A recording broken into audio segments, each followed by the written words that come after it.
mais ce n'est pas les contrats qui les journalistes ont de la valeur, ce sont les patrons de presse qui n'ont pas de la valeur. Les patrons de presse avaient toujours eu cet argent sous les régimes précédents, mais les journalistes n'avaient jamais été heureux. On va marquer une pause maintenant et on va brandir, vous allez reprendre à nouveau vos carnets, on va refermer ce sujet et parler de l'interpellation de Joël Aïvo hier. C'était à Godomé. Il est soupçonné de complot contre l'autorité de l'État et appelle à manifestation insurrectionnelle. Que risque-t-il? C'est la question que je vais vous poser, mais juste avant ça, une autre par rapport à cette actualité, 5 des deux côtés. Très bien, je vais commencer par vous cette fois, Félicien Fayon. Que risque aujourd'hui Joël Aïvo? D'abord, j'ai donné la note 5, pas parce qu'il a été interpellé, mais 5 parce que je suis vraiment un peu touché et meurtri, parce qu'il s'agit quand même de Joël Aïvo, il s'agit quand même d'un éminent professeur connu au plan international, il s'agit quand même d'une valeur intellectuelle béninoise, d'accord, souvent vendue à l'étranger. Je suis un peu peiné de remarquer aujourd'hui que on suspecte, je ne vais pas dire on retrouve parce que je n'en ai aucune preuve, ça met dans des choses qui ne l'honorent pas et qui n'honorent pas notre pays. C'est pour ça que moi j'ai donné la note 5. Sinon que l'interpellation, la police a bel et bien le droit d'interpeller qui elle veut. Si elle estime que elle soupçonne cette personne-là. Joël Aïvo, je me souhaite vraiment qu'il s'en sorte parce que le Bénin ne gagnerait rien à avoir peut-être un Joël Aïvo en prison. Mais s'il est coupable des faits qui lui sont reprochés, je pense que devant la loi, les citoyens sont égaux. Parce que si on a interpellé Madougou, si on a interpellé des gens qui sont en prison pour les mêmes faits, Alessandro Moutodi, pourquoi laisser alors Joël Aïvo en liberté? Pas parce qu'il est professeur. Non, s'il est professeur, qui lui-même il se laisse manipuler, il se laisse donc salir par ses actes malheureux contre notre pays, c'est clair qu'il va en répondre. Parce que moi, j'étais dans le Nord quand il y avait les événements du 6, 7, 8 avril. Personne n'a aimé ce qui s'était passé. Et donc, s'il y a des gens qui sont complices, c'est normal qu'il faut les frapper. On a vu comment les militaires sont en train de souffrir actuellement à l'hôpital. On ne peut pas tolérer que des gens soient en liberté alors qu'ils sont auteurs ou complices de tels événements. Donc, à partir de cet instant, même si c'est un ministre du gouvernement qui est impliqué dans ça, il faut que la loi lui soit appliquée sans état d'âme. Avant, vous avez suivi un peu le film de l'arrestation du professeur Joël Aïvo hier. Selon vous, au regard des différents événements qu'il y a eu depuis le 5 avril, le 6 avril et ensuite un peu avant la tenue de la présidentielle où on a lu plutôt le professeur Joël Aïvo qui a annoncé plusieurs fois qu'il n'allait pas voter, qui a appelé les Béninois à faire pareil. Aujourd'hui, qu'est-ce qu'il risque? Non, vous savez, moi, j'ai donné la note 5 parce que je n'ai pas aimé les conditions d'interpellation. Non, il faut qu'on arrête ça. Ce n'est pas des terroristes. On n'a pas encore la preuve qu'ils sont impliqués. On aurait pu le convoquer en bonne et due forme qu'on en fait pour les autres. Vous dites que ce n'est pas des terroristes. Le ministre Alain Ouroula a soutenu que tous ceux qui sont impliqués dans cette affaire sont des terroristes. Le chef de l'État, une fois, lui-même a parlé d'assaillants. Oui, moi, je ne veux pas ici juger le propos du ministre, mais je parle du professeur Joël Aïvo. Le professeur Joël Aïvo savait qu'on allait l'arrêter parce qu'il a dit un certain nombre de choses. Et moi, j'ai toujours dit, chacun doit répondre des actes qu'il a posés. Qu'est-ce qui vous fait dire qu'il savait qu'il serait arrêté? Non, vous savez, j'ai suivi une vidéo, j'ai reçu une vidéo, Ricky Amadougou lui disait qu'après elle, ça sera son tour. Et quand vous êtes un homme politique et que vous dites un certain nombre de choses, vous ne devez pas craindre que vous soyez interpellé. Alors, qu'est-ce que vous voulez dire? Que c'est pour les propos qu'il a été interpellé? Oui, quand vous... Il a été interpellé? Parce que jusqu'à nous n'avons pas encore d'éléments. Non, j'ai dit, tout à l'heure, vous l'aviez rappelé, oui. Il a dit qu'il n'irait pas voter. Il a demandé à ses compatriotes de Il y a beaucoup de personnes, il y a beaucoup de Béninois qui ont dit donc qu'ils n'allaient pas voter et qui n'ont pas été moi, je n'ai interpellés. pas jusqu'à maintenant les mobiles de son arrestation. Mais j'ai dit les conditions dans lesquelles il a été arrêté, on devrait normalement le convoquer.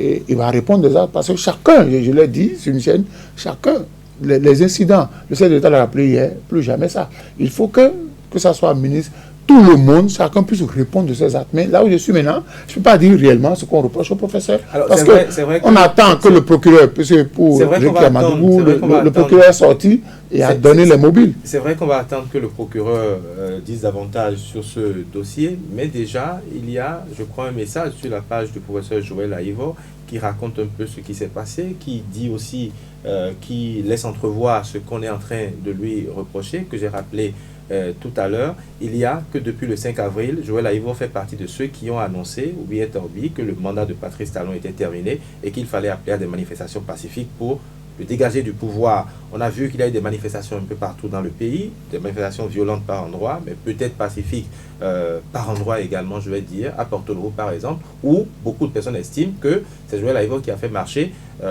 les populations de Porto Novo. Il y a eu également des manifestations à Zé qui est le fief de Valentin Roudé. Valentin Roudé, chez qui Joël Aïvo était hier avant d'être arrêté. Oui. C'est peut-être ce qu'on lui reproche. Oui, Est-ce que pour vous, c'est fondé? Il a appelé les gens à faire les marches. On ne sait pas si au cours de ces marches-là, ces marches pacifiques ou casse, il doit répondre. Parce que si on le soupçonne que quelque part là où il y a eu casque, sa responsabilité est engagée, il revient à la justice de nous dire, de situer les responsabilités. Moi, je ne dis pas qu'on ne peut pas arrêter les gens. Nous sommes dans un état de droit. On peut vous arrêter aujourd'hui et vous libérer demain parce qu'on n'a pas de preuves contre vous. Mais je dis qu'il faut revoir les conditions d'interpellation. Nul n'est à l'abri de la loi. Chacun doit pouvoir répondre des actes ou des propos tenus. Je veux bien rester avec vous, mais je vais passer d'abord à Félicien Fayon. Aujourd'hui, selon vous, qui est-ce qu'on peut tenir responsable de tout ce qui s'est passé à Savé, Banté et Tchaourou? Parce que c'est là le véritable problème, c'est là que des chasseurs, des individus ont été armés pour tirer sur l'armée, d'après les propos du ministre Alain Orona et d'après les déclarations du chef de l'État. Qui est responsable aujourd'hui de ce qui s'est passé? Non, mais ça, il n'y a que le juge pour, après avoir peut-être écouté tous ceux qui sont mis en cause aujourd'hui pour situer les responsabilités. Et il s'agit bien d'une crise politique. Et quand on regarde les acteurs politiques aujourd'hui, qui peut porter la responsabilité?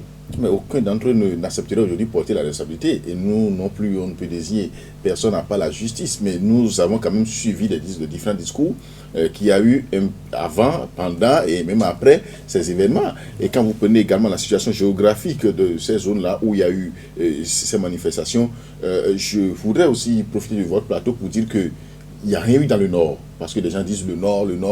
Non, il faut être honnête et reconnaître qu'il n'y a rien eu dans le Nord. Moi, j'étais dans le Nord pendant la période, c'était au niveau donc, du centre.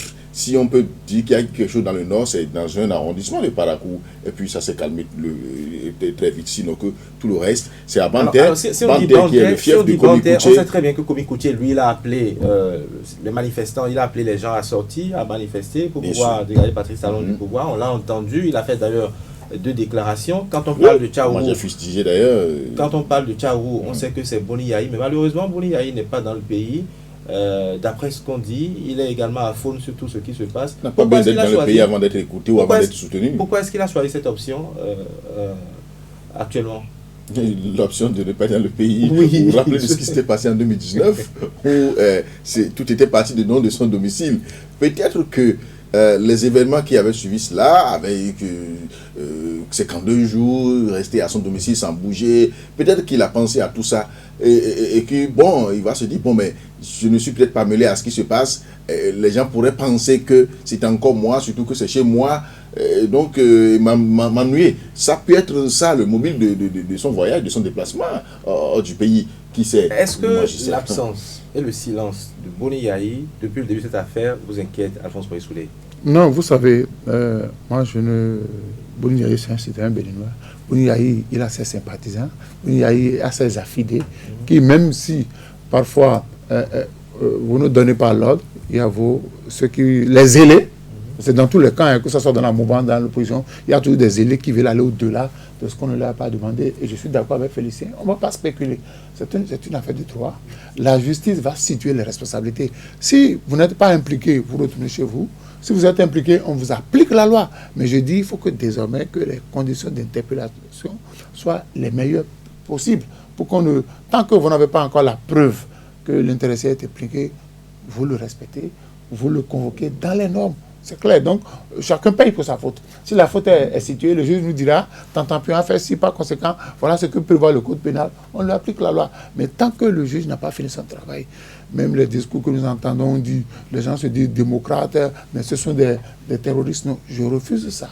Je refuse qu'on accuse, qu'on monte du doigt des gens, des personnes que la justice n'a pas encore interpellées. Parce que quand vous dites, et qu'après, la justice va interpeller ces gens-là, c'est comme si c'était un plan savamment orchestré. Je voudrais qu'on cesse avec les discours, qu'on donne la possibilité à notre justice d'agir. Et quand la justice va agir, quand on va vous interpeller, on va vous apporter les preuves tangibles de votre responsabilité, vous-même, vous allez vous rendre. Oui, mais Moïse, si vous permettez, je pense que les conditions d'interpellation, vous avez dit que ce n'est pas bon, mais la justice, sinon la police, a ses moyens, d'accord, pour interpeller un citoyen. Le code pénal a tout prévu, tout est dedans quand même. Si le moyen par lequel, les conditions dans lesquelles Joël Aïvo a été interpellé ne sont pas, les conditions ne sont pas bonnes, c'est sûr que quand il va sortir, il va intenter encore un procès contre la police. Ça là, c'est clair. Et il est prévu comment interpeller quelqu'un dans la situation. Vous savez, aujourd'hui, on a certains qui sont exilés. C'est parce qu'ils ont reçu des convocations, ils ont fui. Récemment, vous avez vu Mme Afo Djobor qui est partie du pays parce qu'elle a été convoquée, parce qu'elle a reçu une convocation. Mais doit-on continuer par voir des citoyens aller hors du pays parce qu'on les convoque? Si c'est comme ça, la police peut user de tous les moyens alors pour les interpeller, les écouter et leur faire rendre gauche aux besoins. Alors, comment voyez-vous l'issue de cette affaire? Joël Aïvo sera-t-il déposé en prison?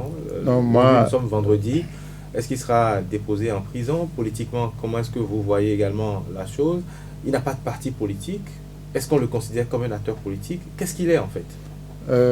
Joël Aïvo, je crois que le procureur va pouvoir sortir dans les heures à venir pour nous situer sur ce qu'on reproche à Aïvo. Joël, c'est vrai que Joël Aïvo n'a pas un parti politique, c'est un homme politique. C'est lui qui a parlé du dialogue itinérant, on l'a vu sur le terrain. Il se construit un avenir politique. Donc aujourd'hui, il est en train de faire l'expérience de la politique.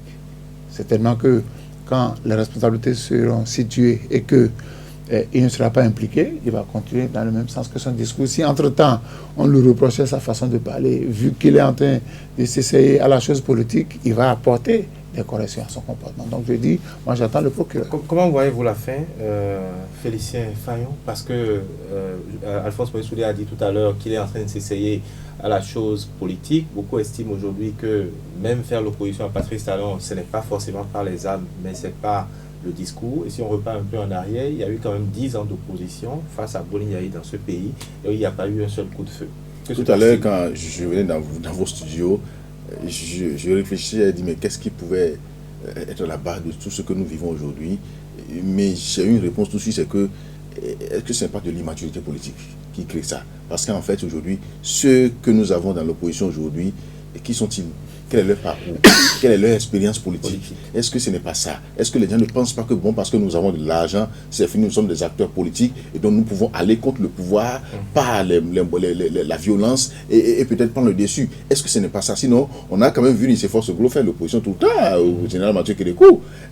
Il a fait des matchs qui ont été repris sans problème. Rien ne nous garantit que les violences observées sur le terrain, que c'est peut-être l'opposition qui a mis à disposition les moyens. Non, on n'a pas dit de l'opposition a mis les moyens, mais c'est clair que c'est du fait de l'opposition. Ça, on peut. Moi, je ne sais pas. Vous savez, moi je dis quand nous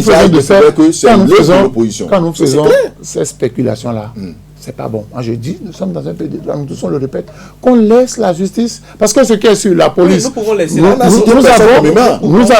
avons, moi je voudrais bien. Quand vous dites opposition, le candidat Djemba, c'est le club de l'opposition, le candidat et Kowi, c'est le club de l'opposition. Est-ce que qui nous en apporte la preuve du contraire? Je voudrais bien qu'on laisse la justice dise véritablement ce qui s'est passé, mais est-ce qu'on doit continuer de parler sous cap? Est-ce qu'on doit continuer de ne pas dire les choses telles qu'elles sont? Parce qu'on sait très bien qu'il y a eu une élection, qu'il n'y a pas eu un seul coup de feu à Calavi, qu'il n'y a pas eu un seul coup de feu à Abomey, qu'il n'y en a pas eu dans le Mono, qu'il n'y en a pas eu à Porto Novo. On sait que ça s'est passé à Banté, où Koumi Koutia a appelé les gens à sortir. On sait que ça s'est passé à Tchaourou, chez Boni Yayi. Et quand on regarde les antécédents de 2019, on sait ce qui se passe, on sait les acteurs politiques qui sont dans ces régions. Pourquoi ne pas appeler un chat un chat? Non, moi je dis, je suis clair là-dessus. Nous avons une police républicaine, nous avons des services de renseignement qui sont en train de travailler. Moi je dis, j'attends les conclusions de toutes ces enquêtes-là pour pouvoir apprécier. Très bien, nous sommes prêts. Un dernier mot, sinon nous sommes à la fin du débat. Oui, moi je pense qu'il faut quand même situer les responsabilités. Nous n'avons pas cité quelqu'un nommément, mais il faut reconnaître que l'opposition est à la base des violences perpétrées dans notre pays depuis quelques jours. Il faut le reconnaître et appeler cette opposition-là à mûrir cette stratégie pour que notre pays soit épargné de cette violence. Je voudrais quand même rafraîchir la mémoire à Alphonse Moïse Soulé, également aux téléspectateurs qui nous suivent, qu'au lendemain du 5 et du 6 avril, je crois, quand ça tirait correctement à Savet et Banté, qu'il y a eu un communiqué lu par un certain Kitty, membre du parti, je crois, du Front ou des démocrates, qui entre griffes, revendiquait ce qui se passait aujourd'hui, ce qui se passait en ce moment, les manifestations qui étaient en train de se produire. Mais on disait que c'est des manifestations pacifiques, mais ça tirait quand même de l'autre côté. sûr. Donc on ne peut plus dire aujourd'hui Oui, de quel côté est-ce que ça vient. non. Il y a eu un communiqué même du parti des Vous démocrates signé avez par rappelé Éric tout à l'heure Cometti. que les partis ont appelé à des manifestations pacifiques. Mais on a remarqué que ces manifestations n'ont pas été tout le temps pacifiques. Maintenant, qui a intérêt à ce que ce qui est arrivé là arrive? Mais qui a déploré ça? Est-ce que tout Qui de dans go, le a déploré on a ça? dit que c'est l'opposition? Est-ce que tout de go, on m'a dit que c'est la mouvance? Je dis non. Nous avons des services de renseignement qui vont nous situer. Je bien. dis, si On va- quelqu'un on est va- coupable, il doit payer pour ses fautes. Je suis d'accord. Jean-Hugues ne nous a pas quand même donné la parole pour qu'on puisse se prononcer sur le chaos. Je dis le chaos parce que... vous Oui, savez, le chaos est déjà passé, c'est oui, pour ça qu'on c'est- s'est prononcé sur la Non, déclaration du c'est chef de parce, l'État. parce que moi, il y a 10 ans, nous avons quand même suivi le chaos dans ce pays. Oui. On a vu comment cela s'était passé. 10 ans après, maintenant, nous voyons ce que nous vivons. Moi, je voudrais quand même essayer, en une minute, de faire une analyse comparative pour dire qu'il y a 10 ans, c'est-à-dire en 2011, au moment où il y avait le chaos, les Béninois ne pouvaient même pas sortir. En tout cas, dans les rues de Cotonou, on ne pouvait pas sortir. On avait peur parce que c'est des chars qui se promenaient. Porto Novo était complètement militarisé et parce qu'on ne pouvait pas se réjouir du chaos, on ne pouvait pas se mettre dans la joie. Mais aujourd'hui, par contre, Tout le monde sort. tout le monde sort, tout le monde est dans Mais la joie. aujourd'hui, c'est avant le chaos qu'il y a eu la psychose. La psychose, mais où? Merci bien, chers téléspectateurs, merci de nous avoir suivis. Alphonse Pouilly-Soudé, merci également de nous avoir, merci d'avoir répondu à notre invitation. Félicien Fayon, merci, on se retrouve très bientôt, très prochainement, pardon, pour un autre plateau.